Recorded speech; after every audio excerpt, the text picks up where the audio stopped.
Gigi. Gagalit ka. Gagalit ka kay mami. Tama ba yun?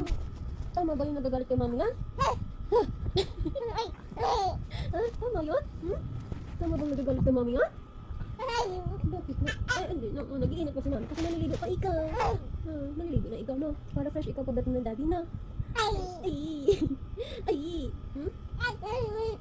Amoy? Amoy pangi. Hindi abango. Amoy pangi, baby. Amoy pangi. Amoy 25 years old. Paano na pinipili? Amoy 25 years old na. Hindi na amoy, baby. Hubad na tayo. Hubad na tayo? Hindi pa kumukulo yung init, eh. Teka lang ha. Tingnan ko yung init.